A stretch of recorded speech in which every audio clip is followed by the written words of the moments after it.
Hi guys, ఎలా ఉన్నారు? అందరూ బాగున్నారా? నేను చాలా బాగున్నాను. మీరు కూడా సూపర్ డూపర్గా ఉన్నారని కోరుకుంటూ మన వ్లాగ్ స్టార్ట్ చేద్దాం. Welcome to our channel Rajaraji Telugu vlogs in Muscat. So ఈరోజు పర్టికులర్ వ్లాగ్ వచ్చేసి నేను డిన్నర్ రొటీన్ స్టార్ట్ చేస్తున్నాను. అండ్ మీరు బ్రేక్ఫాస్ట్ రొటీన్ చూసారు, లంచ్ రొటీన్ చూసారు, అలాగే కొంచెం గ్యాప్ ఇచ్చి నేను డిన్నర్ రొటీన్ కూడా సేమ్ డేలో మీకు నేను ఎన్ని వర్క్స్ చేశాను అనేది మీతో షేర్ చేసుకుంటున్నాను. అండ్ ఆ రోజు నేను మార్నింగే నేను పప్పు నానపెట్టుకున్నాను. లైక్ నైట్ డిన్నర్ కోసం నేను ఇడ్లీ పెడదామని చెప్పేసి పొట్టుపప్పు ఎప్పుడు నానపెడుతూ ఉంటాను. కాకపోతే మనకి పొట్టు కడగడం అనేది పెద్ద టాస్క్ అండ్ టెక్నిక్ ఉంటుంది. వాటర్ వేస్టేజ్ ఎక్కువ కాకుండా ఇలా మనము తేర్చుకొని వాటర్ పోసుకొని దాన్ని ఒక 2-3 టైమ్స్ పొట్టు అంతా తేరేలాగా మనం క్లీన్ చేసేసుకున్నాక లాస్ట్లో మళ్ళీ మంచి వాటర్తో కడిగేసుకున్నాం అనుకోండి, మనకి వాటర్ వేస్ట్ కాదు. అలాగని చెప్పేసి పొట్టు కూడా వచ్చేస్తూ ఉంటుంది. మనకి ఎంతవరకు మనకి పొట్టు కావాలో అంతవరకు మనం క్లీన్ చేసేసుకోవచ్చు. ఇక్కడ మీరు చూసినట్టయితే పొట్టు అంతా వచ్చేసింది, ఆల్మోస్ట్ 70% వచ్చేసింది. నేను ఈ పొట్టు కడగడం అనేది నేను మా ఊర్లో నేర్చుకున్నాను, ఏలేశ్వరంలో నేర్చుకున్నాను. బేసిక్గా అక్కడ అమ్మ కడగడం వీళ్ళందరూ చూసి తర్వాత నేను నేర్చుకున్నాను అనమాట. సో ఇక్కడైతే నేను పొట్టు ఇడ్లీ పప్పు అయితే కడిగేసుకున్నాను. నేను నానబెట్టుకొని ఇంకా మధ్యాహ్నం లంచ్ తర్వాత నేను పప్పు రుబ్బుదామని అనుకున్నాను అనమాట. సో ఇక్కడ పొట్టు ఉంది కదా, మనకి మినప పొట్టు ఉంది కదా, దాంట్లో ఆంటీ నా ముందు వ్లాగ్లో మీకు చూసినట్టయితే వడియాలు వీడియోలో చూడండి, ఇందులో పచ్చిమిర్చి అల్లము వెల్లుల్లి కలిపి మిక్సీ చేసి ఈ పొట్టు కూడా మనము ఒక్కసారి మిక్సీ తిప్పేసి దాన్ని వడియాలుగా పెట్టుకొని చక్కగా వేయించుకుంటే చాలా బాగుంటాయి. సో ఈ టిప్ ఎవరికైనా యూజ్ అయితే కనుక యూజ్ చేసుకోండి. ఇక్కడ నా ఆబ్సెంట్ మైండ్ అనేది మీరు చూస్తూ ఉండండి, మీకే తెలుస్తుంది. అండ్ ఇక్కడ మీరు చూసినట్టయితే ఇక్కడ నేను చక్కగా గ్రైండర్ పెట్టాను. గ్రైండర్కి ఇంకా లంచ్ అయిపోయింది. ఇంకా నేను ఇంకా పప్పు రుబ్బడానికి చూస్తున్నాను అనమాట.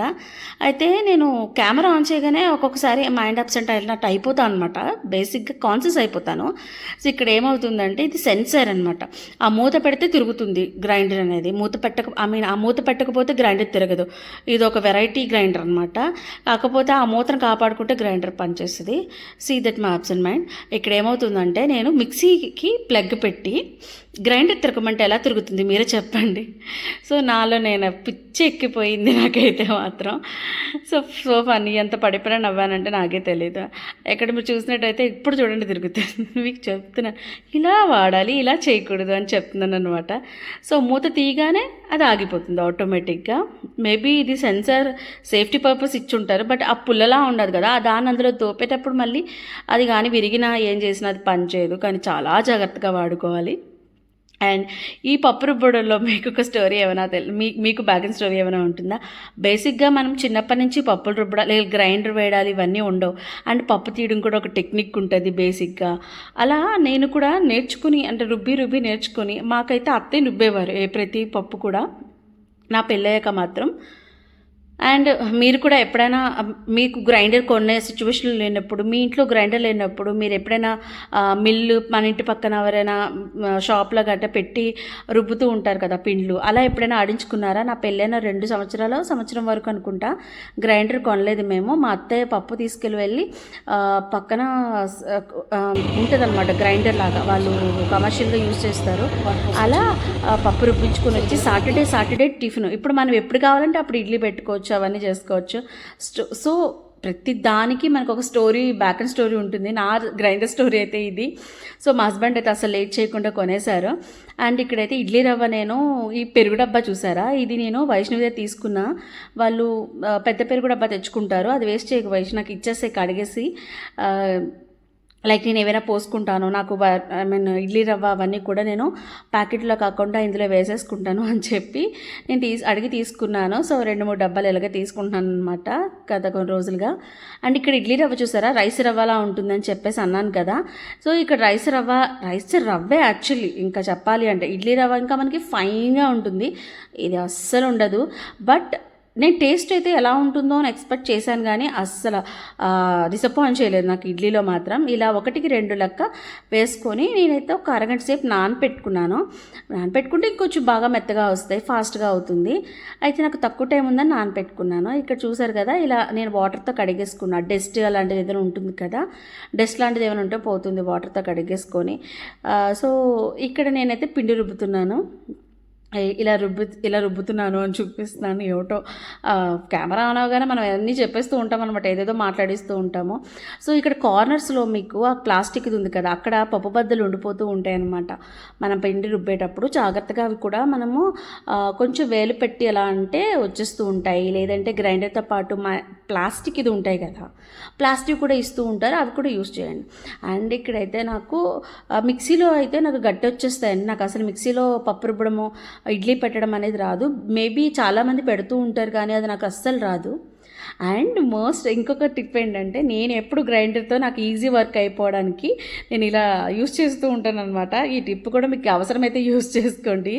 బట్ గ్రైండర్లో మొత్తం తీసేస్తాం కదా, పిండి తీసేసి రాళ్ళు ఎత్తేసి మొత్తం తీసేస్తాం కదా, తీసేసాక ఇలాగా ఒక స్క్రబ్ పట్టుకొని మనం తిరుగుతున్నప్పుడే మనము మొత్తం స్క్రబ్ చేసేసుకున్నాం అనుకోండి, అది ఎండిపోదు. మనం ఒక గంట 2 గంటలు తర్వాత గ్రైండర్ కడిగినా అది మనకి ఈజీగా వదిలేస్తుంది అనమాట.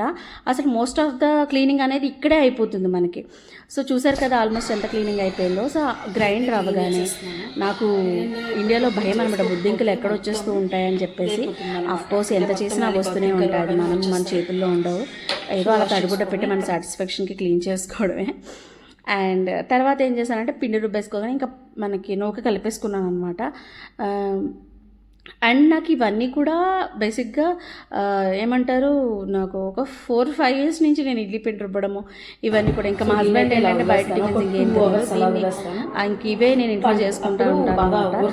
అండ్ ఇక్కడ 2 అవర్స్ నేను దీనిని లైక్ నూక కలిపేసాను కదా, పక్కన పెట్టేసాను. నేను బ్రేక్ఫాస్ట్ నుంచి డిన్నర్ వరకు రొటీన్ చేయగలా లేదా అని అనుకున్నాను. So breakfast to dinner routine ఈ సక్సెస్ఫుల్లీ అనమాట. సో ఇప్పుడైతే నేను డిన్నర్లోకి సెక్షన్లోకి వచ్చేసాను.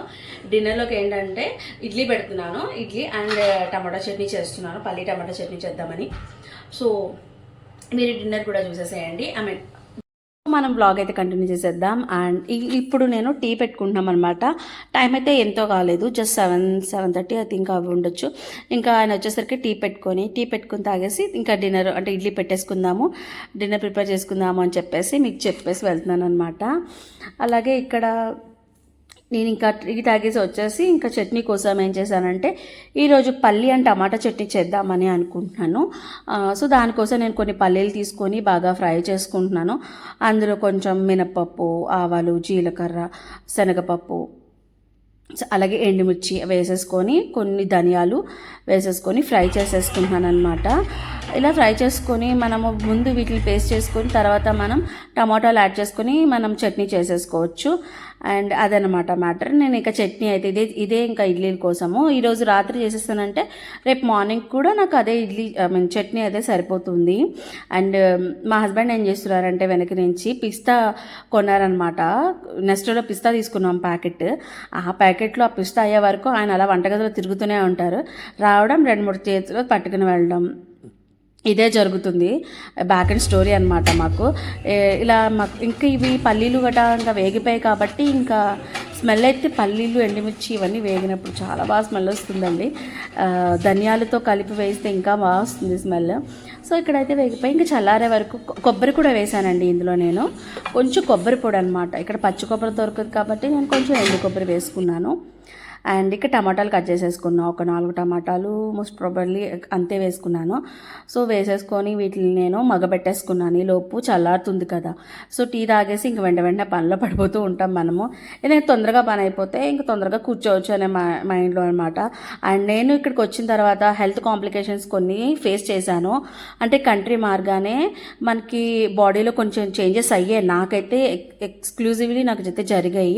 మీతో నెక్స్ట్ స్టోరీలో నేను మీతో షేర్ చేసుకుంటాను ఏం జరిగింది ఏంటి ట్రీట్మెంట్ ఏంటి అనేది మీతో నెక్స్ట్ స్టోరీలో షేర్ చేసుకుంటాను, నెక్స్ట్ బ్లాగ్ ఆర్ వీడియోలో కానీ. సో అప్పటి వరకు వెయిట్ చేయండి. అండ్ నాకు వ్యూస్ తక్కువ రావడం వల్ల కొంచెం కాన్ఫిడెన్స్ లెవెల్స్ అనేది లో అయిపోయినాయి. నాకు ఎప్పుడు జరుగుతున్నదే, బట్ నేను గట్టిగా ట్రై చేస్తున్నప్పుడు కూడా రావట్లేదు. సో ఇక్కడ చూడండి బ్యాక్ అండ్ అలా వెళ్తున్నారు, పిస్తా తీసుకోవడం తినడం ఇదే పని అనమాట. ఇంక సరే ఒక రేకి తగ్గించేస్తాను, ఇలా పిస్తా తింటున్నా కదా మరి అంటే పల్లెలు తీసి చేయి పెట్టు అంటారు. నాకు ఒకటి ఇచ్చాను, 4 పట్టుకెళ్తున్నారమ్మా, నాకు ఒక్కటి ఇచ్చామని చెప్పేసి అంటున్నాను. సో ఇలా ఫనీగా ఏదో అలా మేమిద్దరమే కదా, ఇంకేమనుకున్నా అలా సరదాగా చూసుకుంటూ అని రావడం. అవన్నీ టమాటాలు ఇలా చల్లారే లోపు నేను ఏం చేశానంటే కొంచెం గిన్నెలు ఉన్నాయి కదా అవన్నీ తోమేసుకుంటున్నాను అనమాట పక్కన. ఇంకా డిన్నర్ అయితే అయిపోయింది. బేసిక్గా ఇది డిన్నర్ అయ్యాక నేను గిన్నెలు తోమేసుకుంటున్నాను. అంటే ఇడ్లీ చట్నీ ఇంకా ఇవన్నీ చూపించలేదు, డిన్నర్ ఇంకేం చూపిస్తానని చెప్పేసి. సో టిఫిన్ అన్నీ అయిపోయాయి. అండ్ ప్లీజ్ మీరు హెల్త్ మీద చాలా జాగ్రత్త కేర్ తీసుకోండి.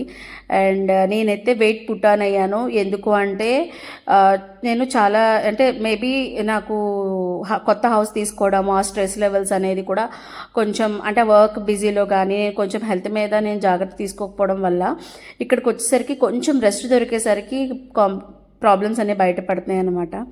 అండ్ కిచెన్ అయితే రెడీ అయిపోయింది, చూసారా, క్లీన్ చేసేసుకున్నాను. నైట్ అంతా క్లీన్ చేసేసుకొని రెడీగా పెట్టేసుకున్నాను. ఈ డబ్బాలు ఏంటంటే ఈజీగా యాక్సెస్గా ఉంటాయని చెప్పేసి అలా పక్కన పెట్టుకున్నాను అనమాట. అండ్ మార్నింగ్ ఇడ్లీ పాత్రకి సర్క్ పక్కన పెట్టుకున్నాను. అలాగే ఇంకా మొత్తం క్లీనింగ్ అయిపోయింది. గ్యాస్ గిన్నెలు అన్నీ కూడా క్లీనింగ్ అయిపోయాయి. ఎంత హాయిగా అనిపిస్తుందో నైటే క్లీన్ చేసుకొని హ్యాపీగా పడుకుంటే. మార్నింగ్ లేచేసరికి అలా వంట చేసుకుని బ్రేక్ఫాస్ట్ చేసుకుంటే చాలా ప్రశాంతంగా అనిపిస్తుంది, ఒక థెరపీలా అనిపిస్తుంది. నా వీడియోస్ నాకే చూస్తూ ఉంటే నాకే మోటివేషన్గా అనిపిస్తూ ఉంటుంది ఒక్కొక్కసారి కాదు, చాలాసార్లు. సో ఇదంతా క్లీనింగ్ అయిపోయిందని చూపిస్తున్నాను అనమాట మీకు. ఇంకా నైట్ మన కిచెన్కి గుడ్ బై చెప్పేద్దాం. కిచెన్ క్లోజ్డ్ అనమాట. ఇంకా మనం కిచెన్లోకి రేపు మార్నింగ్ తప్ప మధ్యలోకి రాకూడదు. సో బాయ్ చెప్పేసి క్లోజ్ చేసేస్తున్నాను. ఎంతమంది ఇలా చేస్తూ ఉంటారు? నేను కిచెన్ అయితే క్లీన్ చేసుకున్నాక 10 సార్లు చూసుకుంటూ ఉంటాను అనమాట. మీకు అలవాటు ఉందా? ఫ్రిడ్జ్ కానీ కిచెన్ కానీ లేకపోతే ఇంటిని కానీ క్లీన్ చేసుకున్నాక 10 సార్లు అలా చూసుకుంటూ ఉంటాను. సో ఇంకా డోర్ అవన్నీ చెక్ చేసుకొని లాక్ గట్రా వేసేసుకొని ఇంకా లోపలికి పడుకోవడానికి వెళ్ళిపోతున్నాను అనమాట. ఓకే ఫ్రెండ్స్, మార్నింగ్ నుంచి ఇప్పటి వరకు చక్కగా రొటీన్ తీసేసాను నేను. అండ్ మధ్యలో నేను ఇంకా ఇంటికి మాప్ కూడా పెట్టాను, అది మాత్రం తీయలేదు. హడావిడిలో అనమాట, ఆ మూమెంట్లో పెట్టేశాను, పెట్టాలనుకోలేదు, ప్లాన్ లేదనమాట. సో మార్నింగ్ నుంచి నైట్ వరకు డిన్నర్ రొటీన్ చూసే ఉంటారు కదా. ఒకవేళ నా వ్లాగ్స్ కానీ మీకు నచ్చినట్టయితే ప్లీజ్ నా ఛానల్ని సబ్స్క్రైబ్ చేసుకోండి. అలాగే లైక్ చేసి షేర్ చేసి అండ్ కామెంట్ ఎలా ఉంది అనేది, ఎనీథింగ్ మీ ఒపీనియన్ అనేది నాతో షేర్ చేసుకోండి. ఓకేనా? గుడ్ నైట్ ఫ్రెండ్స్, అయితే ఉంటాను ఇంకా. Bye bye.